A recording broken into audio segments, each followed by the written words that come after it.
Welcome to Plain Civics. Thank you for joining us. I'm Joe Ulery. And I'm Bobbi Fisher. Our goal is to break down how government works so you can make the government work for you. And today, you, instead of the Fast Five, are introducing a new segment we're trying. It's called Ben Franklin's Virtues. So for the next several episodes, we will present the civic virtues that Benjamin Franklin, one of our most significant founders, thought to be the most important. He thought these civic virtues or qualities that help individuals become better people and contribute to a stronger society mattered just as much as public action. As we work our way through these, think about how these civic virtues track in your own life. So the first civic virtue is temperance. Regarding this virtue, Franklin said, quote, "Eat not to dullness, drink not to elevation," end quote. When have you shown self-control in your life? I think he's just saying that we need to be aware of if we're overindulging in any aspect of our life, not just eating or drinking. I think that's his lesson. Think about when you've had self-control and, maybe you held back from an argument with someone or something like that. Or you wanted to punch someone and you didn't. Yes, there you go. Nailed that. And now our feature presentation. So we've talked about doing this, and this is going to be a big topic for us. I know we were going to break it up, but once you got into the topic of political parties, we decided that it would be best just to make one episode and talk about it in one episode. So today we're talking about the evolution of political parties in the United States. I was going to break this into two, but I thought it just really kind of needed to flow because really there's more history to the changes and transitions of our political parties since mid-1800s than there are since then. So I thought, let's just not drag it out. So this may be one of our longer episodes, but I think it was better to just include it all in one episode. No, it's perfect. It goes together, and a lot of things change. The Republicans are known for one thing, and the Democrats are known for a different thing, and that kind of flip-flops, and we'll get into all of that today. Since the 1850s, in the United States, the two largest political parties have been the Democratic Party and the Republican Party. One of them has won every presidential election since 1852 and controlled Congress since at least 1856. Despite keeping the same names, the two parties have evolved in terms of ideologies, positions, and support bases over their long lifespan. These evolutions have often occurred in response to social, cultural, and economic developments. And I think that's an important thing because a lot of people think, we've just been, if you're a Democrat, everything's been the same since the beginning. And it's not. Or vice versa. And no. So since the time of the New Deal in the 1930s and 1940s, the Democratic Party has been the left of center party and the Republican Party has been the right of center party. The Democratic Party is generally considered liberal and the Republican Party is generally considered conservative. For more on what that means, I refer listeners back to episode 19, which was on September 25th of last year, 2025, which was on political polarization, where we explain the liberal and conservative ideology. So if you're not sure what I mean by that, I didn't want to re-explain it. So you can go back. But things have not always been this way in politics, so let's dig in. All right. Political parties are not mentioned in the U.S. Constitution, and the framers did not originally intend for American politics to be partisan, which was probably a bit unrealistic on their part if you think about human nature, because we rarely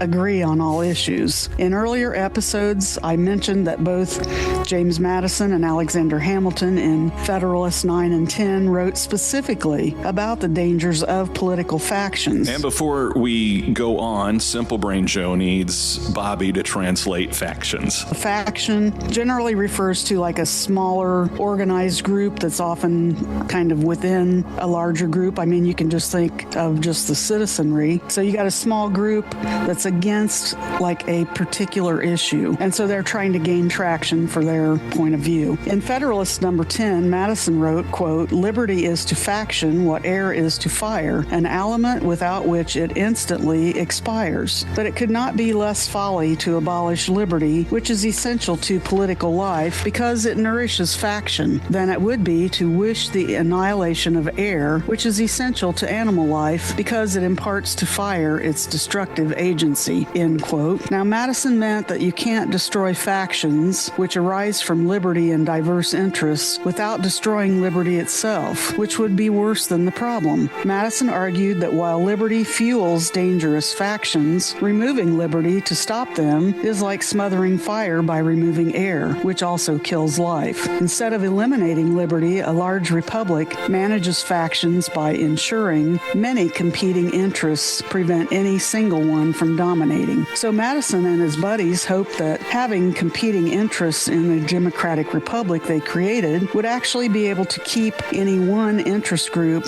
from dominating because the leaders would be able to discuss issues and reach compromises, and that would prevent factions or political parties. The framers were against political parties in part because they knew of their history in 17th and 18th century England, and in fact all the way back to ancient Rome, where Plato referred to them as factions. The framers realized that factions or political parties often formed around social divisions and interests, religion, and heuristics. And you know, my hand's up.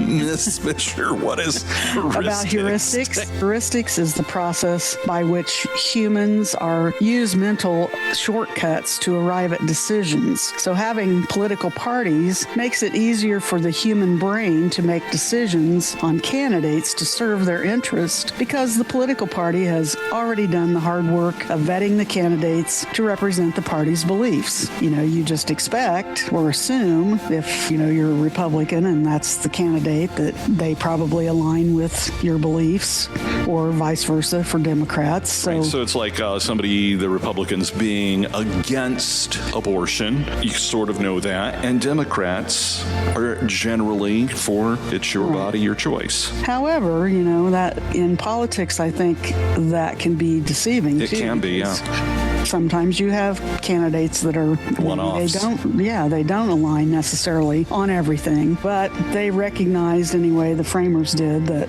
this was one reason why they didn't like political parties. Yeah, and that's a slippery slope too to what you're saying, you know what I mean? Because you do fall into that habit of thinking all Republicans subscribe to this agenda, and then you're not thinking for yourself at all. And they say that without political parties, each of us would have to individually evaluate each candidate in every election. So the framers knew that the factions that had developed in the past often ended up becoming powerful, corrupt, and sometimes violent. During the Constitutional Convention in 1787, there were debates about whether a large republic would even work. But Madison argued that a large republic would offer more men to choose from who would be willing to guard the public interest. He also believed that in a large republic, candidates for office would need to be both notable and worthy in order to be known and to appeal to such a large number of voters. I talked about that some of our earliest episodes of the four where we went through the Constitutional Convention, and I talked about some of, in particular, Madison's views about a lot of people said, oh, this republic won't work in our country, it's already too large, and some of his arguments that he thought it would work because we would have like a larger pool to select from. In an essay called Public Opinion, he considered a source of instability particular to a large republic to be that the people might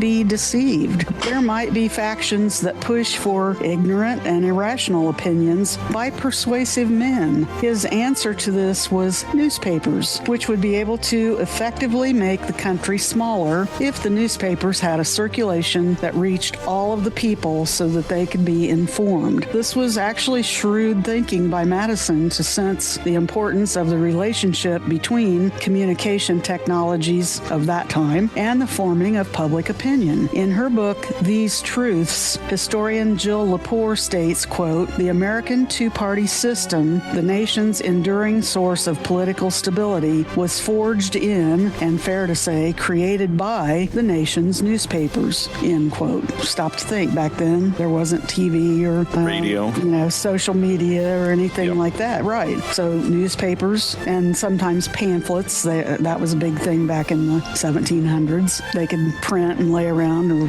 pass out, and that's how people became informed. It makes sense that, but it's, was astute for him to think we've got to utilize these newspapers that are out there. I wonder what Madison would think of technology and social media and its influence today and misinformation. He probably has rolled in his grave a few times. Rolling nonstop.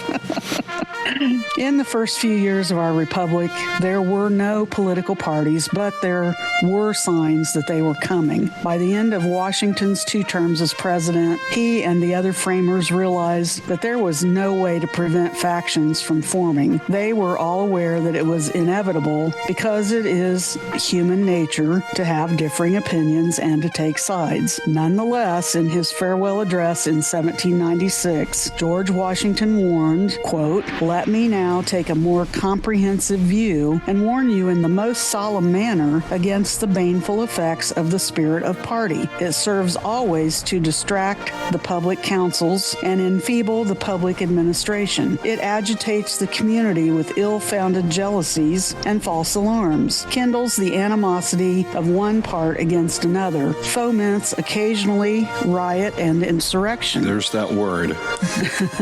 It opens the door to foreign influence and corruption, a fire not to be quenched. It demands a uniform vigilance to prevent its bursting into a flame, lest instead of warming, it should consume, end quote. Washington did his best to remain neutral during his 2 terms as president, but the sides were already forming that would lead to the creation of the first political parties in the new nation. Although Washington stated, many times that he didn't like the idea of parties, he actually leaned a lot towards what were to become the Federalist Party, which was Adams and Hamilton. So a lot of times he favored their views as his top advisors during his 8 years as president. And they would pick up his mantle. By 1796, differing views concerning the course of the new country had developed, especially among Washington's top advisors like Madison, Hamilton, Jefferson, and Adams. Alexander Hamilton, as Washington's Secretary of the Treasury, believed that a strong central government was necessary for the new nation to survive, both economically and geopolitically. And keep in mind, England wasn't happy about losing the Revolutionary War and still had an ever-expanding empire around the world. Hamilton often had the support of Washington about fully funding the debt incurred during the Revolutionary War, including paying back the states. Even though John Adams did not like Hamilton at all, in fact, he despised Hamilton, he was vice president under Washington and often agreed with Hamilton's views. Hamilton's economic policies also favored the mercantile class, which is business, industry, and commerce, and interests of the New England states most of all. And he favored maintaining close ties to England. I believe that's because England, was a big purchaser and a big trade partner, but they used a lot of our raw materials and resources from the United States. We needed each other. Even though they were still sour about war. Sour is a good word. So supporters of Hamilton and his policies became known as Federalists. Madison, who was a key advisor to Washington, and Jefferson, who was Washington's Secretary of State, preferred a federal government with more limited power, and they favored an agrarian or farming economy. Followers of this Madison and Jefferson way of thinking became known as, actually it was first thought of as Republicans, but they changed it to hyphenated Democratic Republicans. And sometimes you'll even see them in some history books referred to as Jeffersonian Republicans when teaching 8th graders.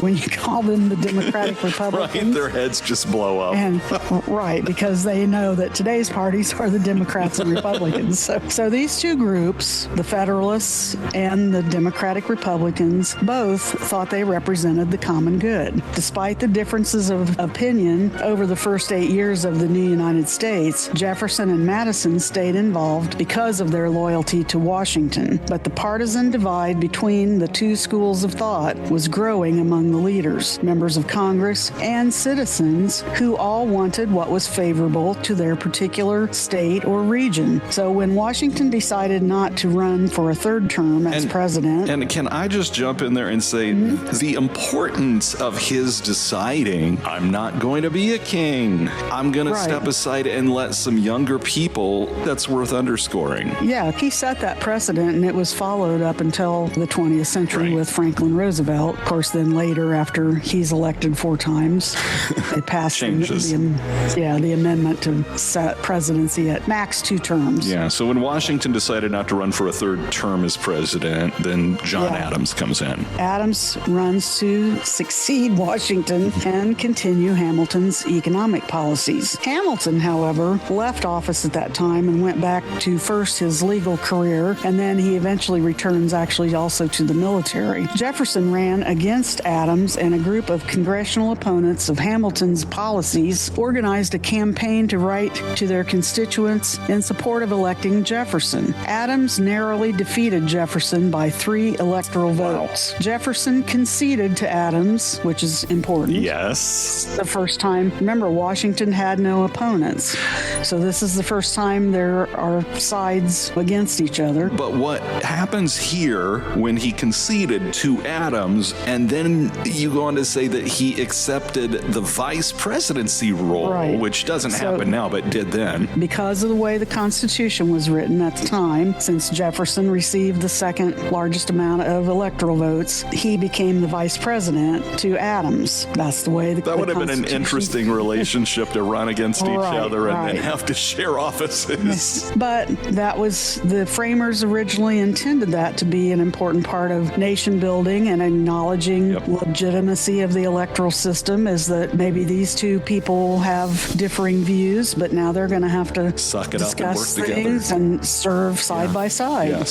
So this manner of electing the president and vice president is later amended in the 12th Amendment, which is ratified in 1804 in time for the 1804 presidential election. Bobbi, can you imagine if that hadn't changed and Donald Trump and Hillary Clinton had to share the White House? Well, there are lots of combinations I can think of over the course of time.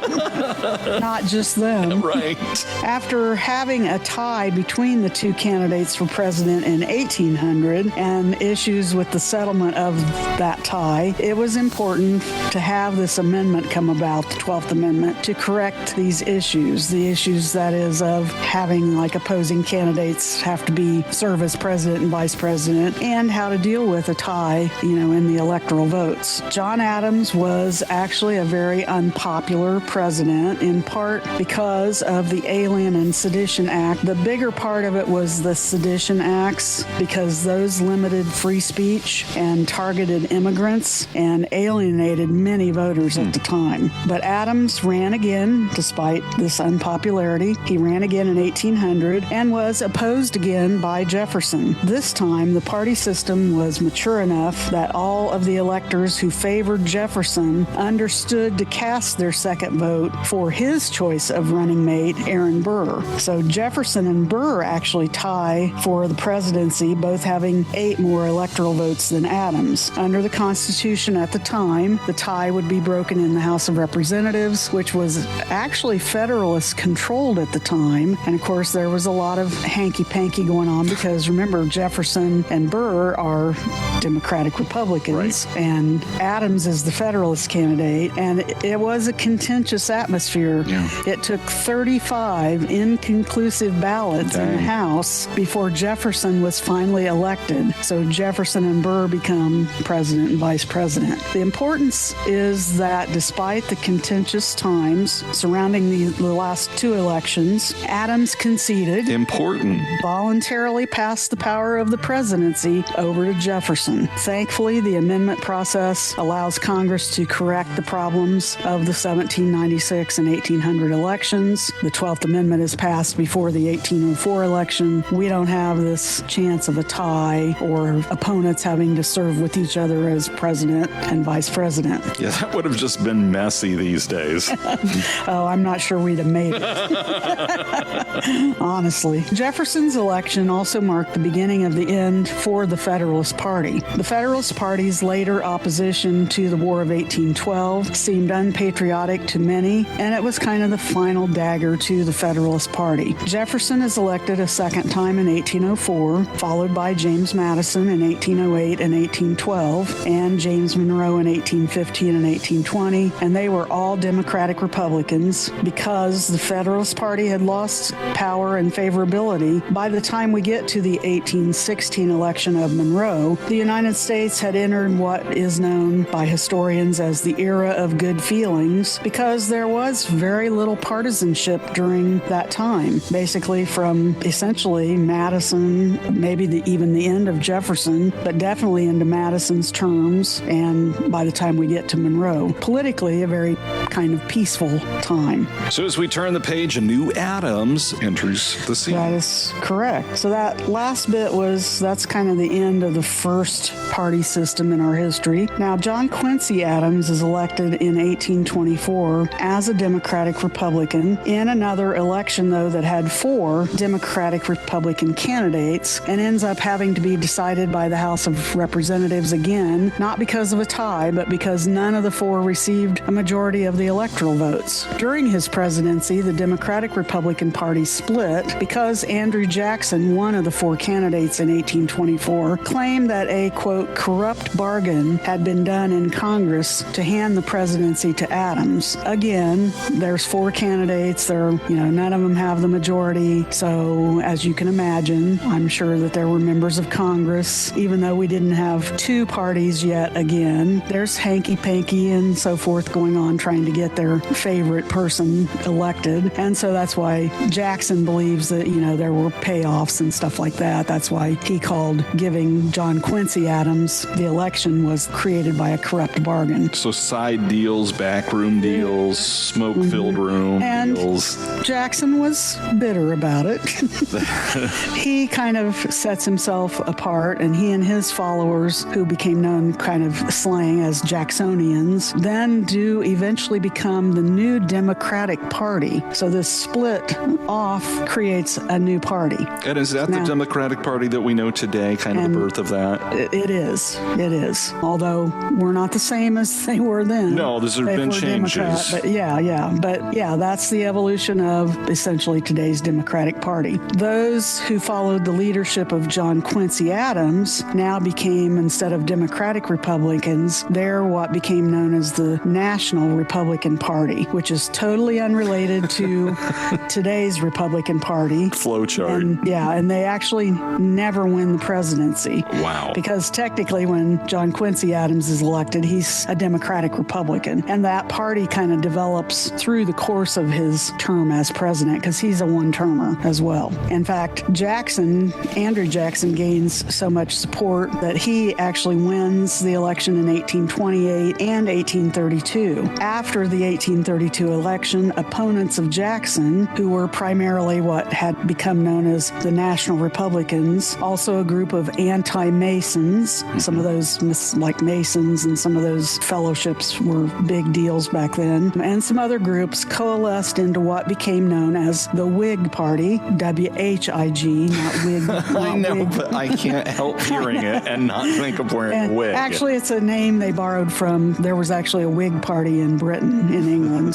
But the Whig Party becomes led by Henry Clay, who was of Kentucky and was very involved in politics. If you study this time period, surprising he was never president, but he was really involved. This marks the return of a 2-party political system, but with different parties. So whereas we started with the Federalists and the Democratic Republicans, now we have the Democrats and the Whigs are our 2 political parties at the beginning of the 1830s. The early Democratic Party stood for individual rights and states' rights. They supported the superiority of the presidency or the executive branch over the other branches of government. And one of their big oppositions was to the Bank of the United States, which had been something created by Hamilton back clear under the first president. They favored high tariffs and modernizing programs that they felt would build up industry at the expense of farmers. It touted itself as the party of the common man. And Jackson becomes known as the first common man president because even though later in life he's actually fairly wealthy, he started out poor. He was born in, I believe it was North Carolina, kind of in the foothills of the Appalachians, and kind of like Lincoln's story, worked himself, was military and then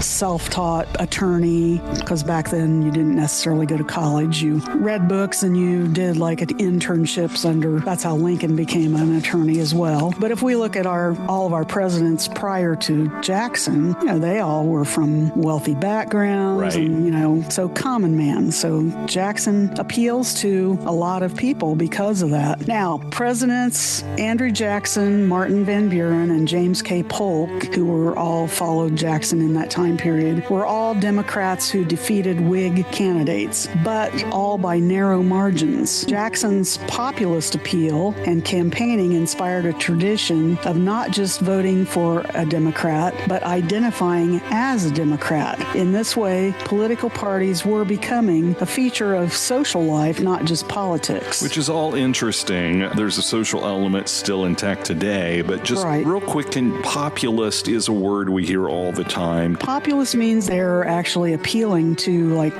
what we call the grassroots, the working class, common man. Yeah, they're not necessarily appealing to the rich, well-to-do, although they might. A large part of their base is that working class, common man person. So the Whigs, on the other hand, advocated the supremacy of Congress, or the legislative branch, over the executive branch, as well as policies of modernization and economic protectionism. Central political battles in this era were over the bank and what became known as the spoils system of federal patronage. And I'm going to ask. The spoils system, if you think of the phrase, to the victor belongs the spoils. Yes. The spoils system was started by Andrew Jackson. He's actually, although he's one of my least favorite presidents, he's actually an interesting person to study. What he did when he became president the first time in 1828 is he knocked out any people serving in government that he thought didn't represent his common man view, and if he thought they were part of the good old boys thing, he wanted his own people in those positions. It created a lot of stink because some of these people that had worked, in government with alongside got kicked to the wayside, and many of the people he put in, a lot of people thought they were unqualified. And also it's kind of funny, at his inauguration, he allows all these people to come into, this is of course before the security we have now. Secret Service. Has like a big party in the White House, and it's all these people, tracking mud in, and it was just like if you can just imagine kind of like a big bachelor party with drinking and climbing on the furniture, and which appalled some people, who had remembered the way that the previous presidents were buttoned up. Yeah, that's a good way to say it. So, but the spoils system, that's just giving your friends, bringing in your own people, regardless of whether they may be qualified or not. And this brings us to a short-lived Hoosier president. Jackson and the other candidates or presidents I mentioned earlier, they're followed up then by William Henry Harrison, who was from Indiana, but he's the guy that got sick at his inauguration and died 1 month after taking the oath of office. So his vice president, John Tyler, basically served most of his term. And then Zachary Taylor is elected. He only served 1 year, and then his vice president, Millard Fillmore, took over. Those last two, Harrison and Taylor, were actually elected as Whig candidates. Okay. So we had a little switch there for a while from Democrat to Whig. But by the time we get now to the 1850s, the issue of slavery has taken center stage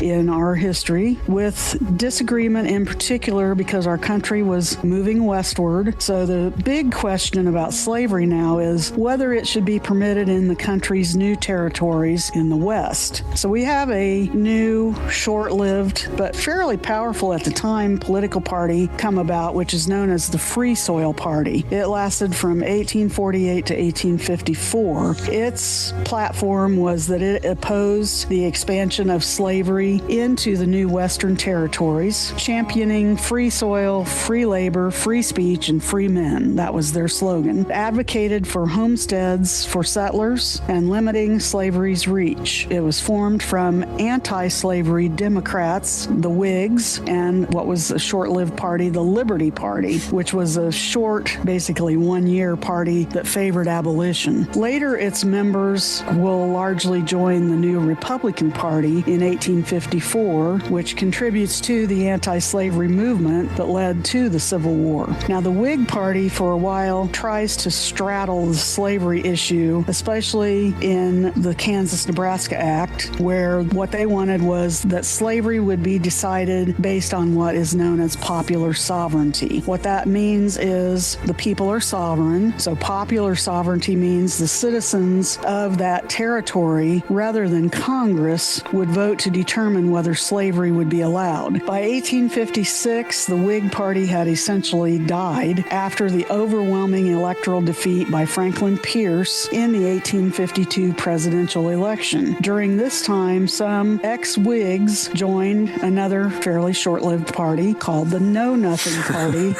which was not actually, it was really called the American Party, but they became known in slang and are usually referred to as the Know Nothings because they were a nativist, which means they were very anti-immigrant. The native, they wanted, of course, they're thinking natives are the white citizens, not Native Americans, but nativist as in the white people. White man. So when people would ask their response, what do you stand for? A lot of times their response would be, I know nothing, because they didn't. Not to be confused with, I know nothing.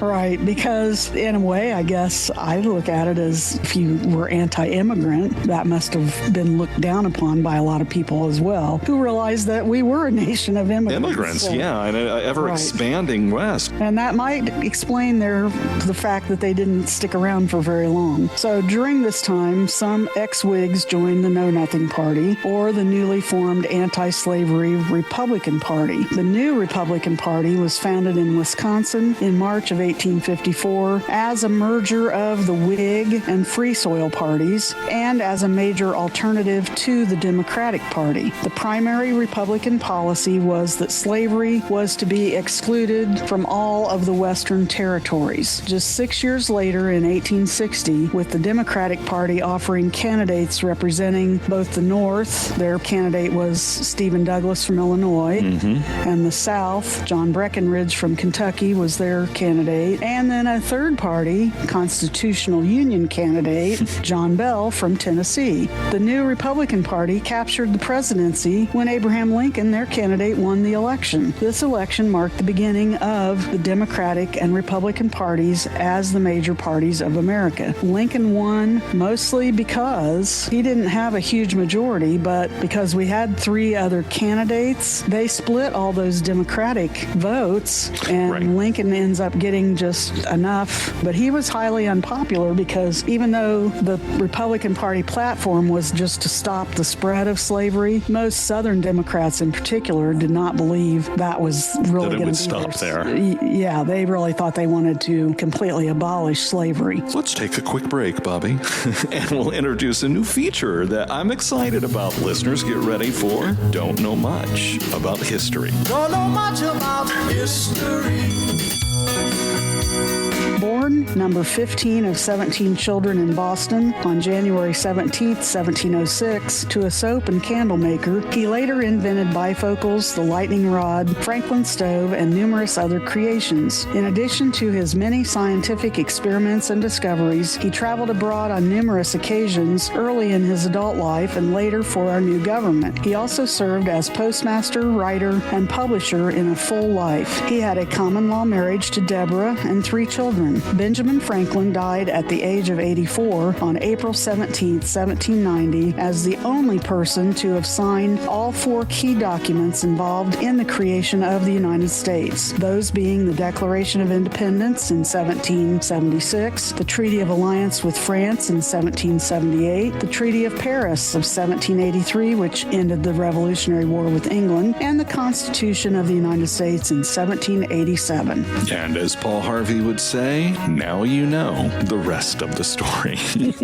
All right, so let's jump back into party politics. We are now to the point where we essentially have the Democratic and Republican parties, which have dominated American politics since that 1854 election. Now, third parties have popped up at various times, but have never been able to gain enough support to win the presidency or to gain a majority in Congress. Though they, as you've mentioned, did have an effect. Like, I think back on Ross Perot, right? And the effect that he had. They take voters away, and sometimes the outcome of the election is changed because of this small number that voted instead of for the main political parties. They kind of becomes like the election of Lincoln. When you've got these other parties pulling away support from one of the main candidates, they can affect the election, especially presidential elections. Since 1854, issues have often divided the major parties, and their electoral compositions have changed again and again. What this means is that your great-great-grandfather's Republican or Democratic Party were not the same as today's in regard to what they stood for or what type of citizen supported them. I think of my family, and some folks say, well, your grandpa was a Republican, and so I'm a Republican. And this is a good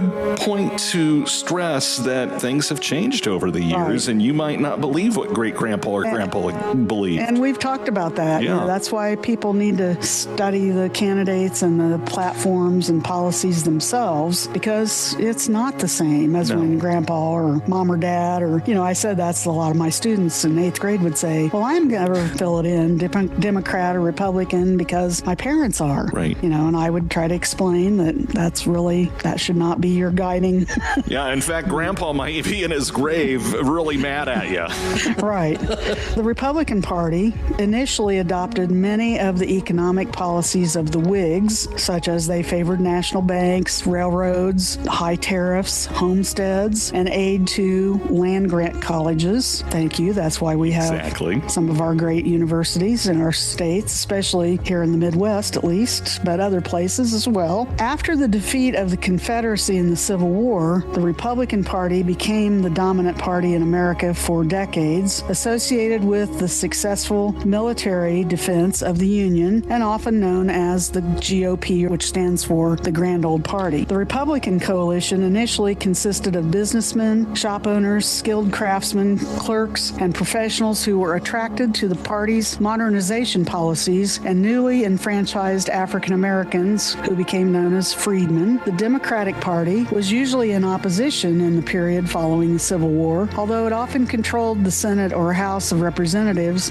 sometimes even both. The Democratic Party of the South remained deeply resentful of the Republican Party of Lincoln because of losing the Civil War. The Democrats were known as basically conservative and agrarian or farming oriented. Democratic support came from the Redeemers. That was another name given to Southern Democrats, redeeming because they wanted to bring back the quote-unquote Old South. Right. So they became like the Jim Crow, the Solid South, who were still mad about losing slavery and losing the war. They, a lot of times, the Southern Democrats would stand for repressive legislation, and when they couldn't get it in the national policy, they definitely did it in their own states. Repressive legislation and physical intimidation, which were designed to prevent the newly enfranchised African Americans from voting. By enfranchised, that means that the African Americans had just been given citizenship after the Civil War by the 14th Amendment, and then also in the 15th Amendment, African American males were given the right to vote. So that's by being enfranchised, it means you're a citizen with the right to vote. Democratic support also came from small farmers in the West. Both regions, the South and the New West, were much less populated than the North, but they still became politically powerful. As the party of states' rights, post-Civil War Democrats opposed civil rights legislation. As the sometimes populist party of small farmers, it opposed the interests of big business, such as protective tariffs that raised prices on imported goods needed by rural people. The nation was changing from a deeply agrarian or farming country to one of rapid industrialization, which also favored the North's interests, because that's where most of this industrialization was taking place. It's interesting to note that leaders of industry, though, dominated both parties. During the post-Civil War era of the 19th century, parties were well established as the country's dominant political organizations, and party allegiance had become an important part of most people's consciousness. Party loyalty was passed from fathers to sons, and in an era before motion pictures and radio, party activities, including spectacular campaign events complete with uniformed marching groups and torchlight parades, were a part of the social life of many communities. This is is probably one reason party affiliation is still so deeply rooted in some families, even though it shouldn't be. Despite some rocky years and administrations, the Republican Party still dominated in the 1890s, and the interest groups and voting blocs were unchanged. But the central domestic issues changed to government regulations of railroads and large corporations or trusts, the protective tariff, the role of labor unions, child labor, the need for a new banking system, corruption in party politics, primary elections, direct elections of senators, racial segregation, efficiency in government, women's suffrage, and control of immigration. The short-lived Populist Party, also known as the People's Party, was a late 19th century American third party founded in 1892, which represented farmers and laborers against elites and advocated for reforms like government control of railroads, a graduated income tax, and direct election of senators. Born from agrarian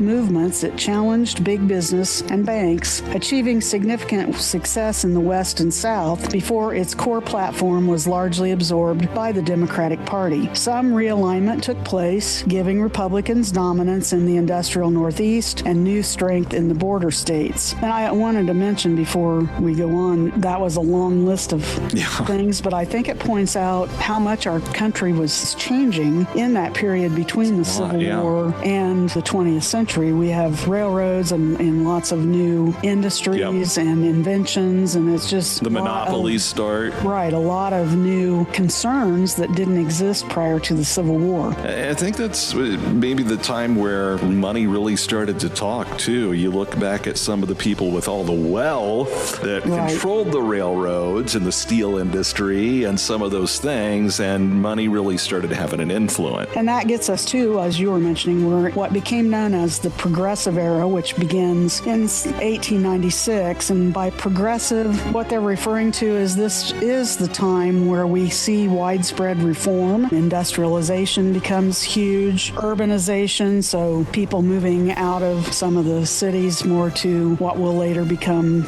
not yet, but kind of spread and will eventually become like suburbs. Yeah, suburbia is born. And as you mentioned, with the money and the big business, we start seeing a lot of corruption. And of course, some of that gets sucked into our political process as well. In fact, in the election of 1896, we see a realignment of the electorate. The Republican Party became the party of the cities, the industrialists, and workers. The Democratic Party remained dominant in the South and the border states, but still was what we would call the minority party, and that's because Republicans won almost all of the next 9 presidential elections, except the 1912 election, which was won by Democrat Woodrow Wilson, again due to a Republican Party split between Teddy Roosevelt, the progressive, or it was known as the Bull Moose Third Party, and the regular Republican candidate, again because we have this kind of third party. Splits the votes. Splits the vote, and the Democrat reaps the rewards. And so Wilson actually serves 2 terms. He wins again in 1916, and he takes us through our involvement in World War I. But Republican dominance returns in 1920. Electoral conditions remain stable again until the Great Depression hits in 1929. And that changes everything.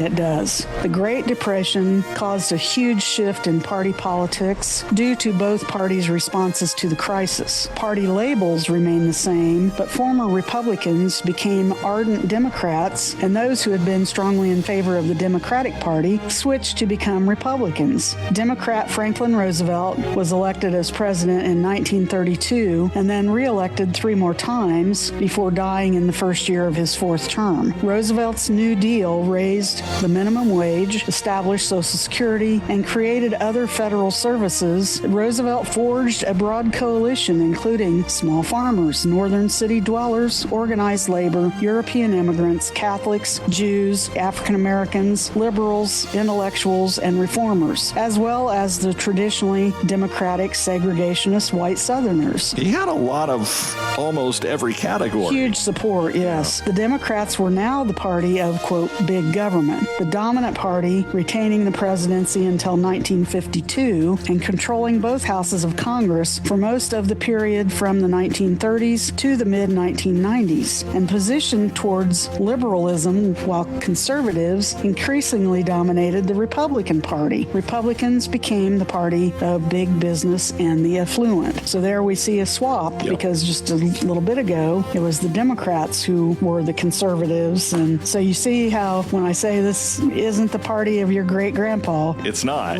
it's not. The New Deal coalition dominated until 1968, when several domestic events began to change the political landscape again, mainly the civil rights movement and the Vietnam War. American politics started to become more polarized along ideology. In 1960, Republican presidential candidates began making inroads in the Democratic South, moving more and more Southern Democrats to the Republican Party. Yeah, and some traditional blue-collar Democrats also moved to the Republican Party, Bobby. Over what they saw as Democratic opposition to the Vietnam War, which, side note, they thought that was unpatriotic, the Republicans, and they felt the Democrats were moving the U.S. to an isolationist position. Many felt the Democratic Party had associated itself with extreme social positions. Eventually, a large nationwide majority of rural and working-class whites became the base of the Republican Party, while the Democratic Party was increasingly made up of a coalition of African Americans, Latinos, and white urban progressives. Whereas college-educated voters had historically skewed heavily toward the Republican Party, high educational attainment increasingly became a marker of Democrat support. The, quote, religious right emerged as a wing of the Republican Party, initially made up of Catholics and evangelical Protestants who, until this point, were usually strongly opposed, but now united in opposition to abortion and same-sex marriage. Together, this formed the political system in the Reagan era of the 1980s and beyond. Increased political polarization was the trend, and of course, we still see it in 2026. In 1980, conservative Republican Ronald Reagan defeated incumbent Democratic President Jimmy Carter on a platform of smaller government, free trade, and tax cuts would stimulate economic growth, which would then, quote, trickle down,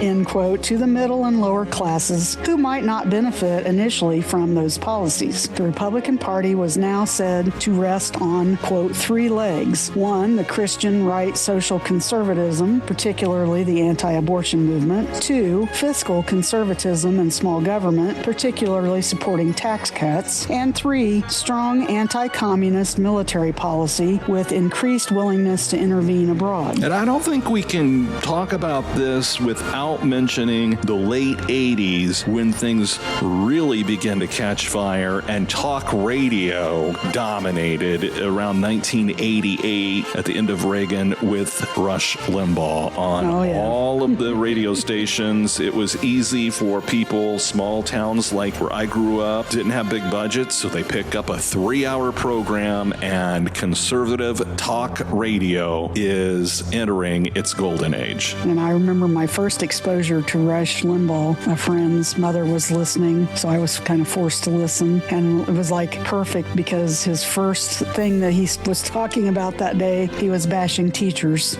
which of course did not sit well with me. Yes. But you know, he had the art back then. He figured out the formula between entertainment and pushing certain topics, and it clicked with his audience. I think, he's one of the reasons we have what we have now with some of our 24/7 quote-unquote news cycle and people that aren't really true journalists trying to claim themselves as news people. Yeah, and at that time, Bobby, I remember it was about around the start of the Gulf War when 24-hour news platforms like CNN launched and then evolved, and then we get into this complete loop of nonstop. Anytime you turn on the TV, they're talking about it. Not just TV now, also on your phone, on Facebook, on everywhere you look.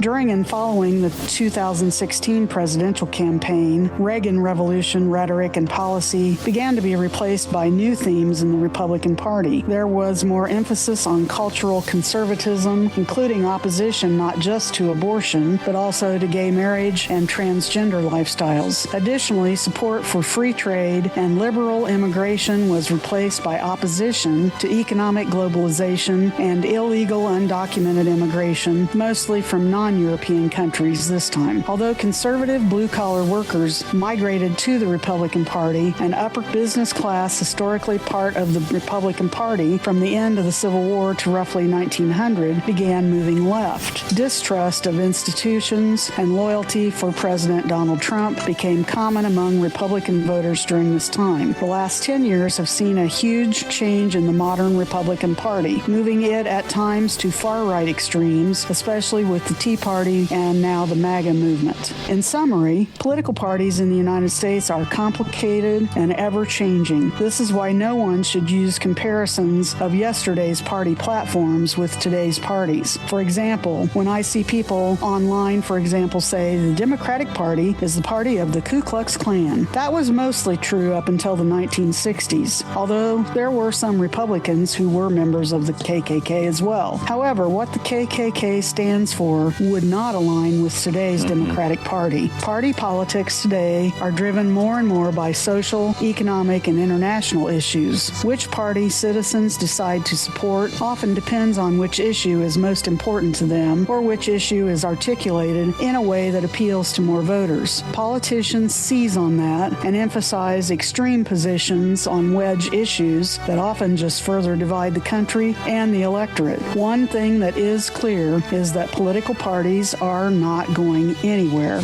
anytime soon, and they continue to play a major role in our electoral process. Bobbi, where are we headed next?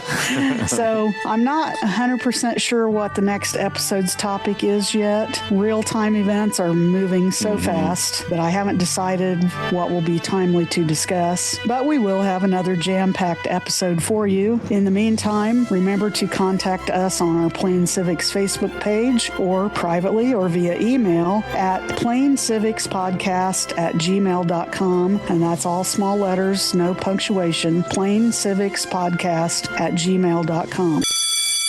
So there's the bell. Pop quiz time, Bobbi. Bueller? All right, last episode's question. Who is the commander-in-chief of the military?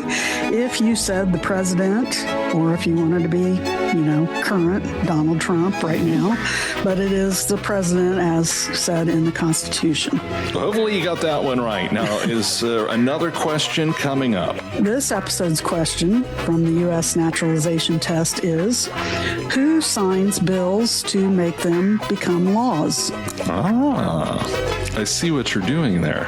Okay. All right. Very good. Thank you very much. I want to say, before we close the episode out, that we proudly have received some recognition in the press. And I want to say thank you, because that helps our momentum. It grows our audience. So I want to say first thank you to Marilyn Odendahl, who did the original article on this podcast, Plain Civics, and interviewed Bobbi and me for the Indiana Citizen. So that was the genesis. It was back in, June, I think? Yes. And then recently, my hometown, Logansport, the Ferris Tribune, featured us above the fold. That was so cool. Above the fold, front page. Awesome. So thank you to Emily, who wrote the article for the Ferris Tribune. And then, Bobbi, your hometown. That's right. Kokomo Tribune. It's also part of the CNHI Media Group, which the Ferris Tribune is part of. Kokomo Tribune also had our article. They had it in their newspaper. Awesome. So thank you, because we really appreciate that. We appreciate somebody is noticing what we're doing in this space. We remind you that if you're an educator or maybe listening somewhere and you participate in We the People, some of those school programs and clubs, that you certainly can use this as a resource. In fact, we would be willing to talk to you and see if there's something we can do to help personalize it. And I'd also want to say the same challenge that I mentioned in the last podcast, Bobbi, is I challenge you, if you're learning something, to find one person in your life and say, listen to Plain Civics, check it out and see what you think. And then that brings us back to what you were saying, where you can simply email us at plaincivicspodcast@gmail.com. If you don't want us to use your name, if you have a question or you have a comment, that's not a problem, but we certainly would love to hear from you. We certainly would love to engage you and get you involved and keep up the momentum of what we're doing. All right, Bobbi, thank you for all the hard work. This was an episode that, again, almost needs a flow chart when you throw out words like Democrats, Republicans, Democrat, Republicans, Whigs, all of those, know nothing. So thank you for doing all the hard work on that. Thank you, teacher, for doing that for us today. You are most welcome. Thank you. And that does it. That wraps up another episode of Plain Civics, breaking down the basics, no politics, just facts. Thanks for listening today, and until next time, stay informed and stay engaged.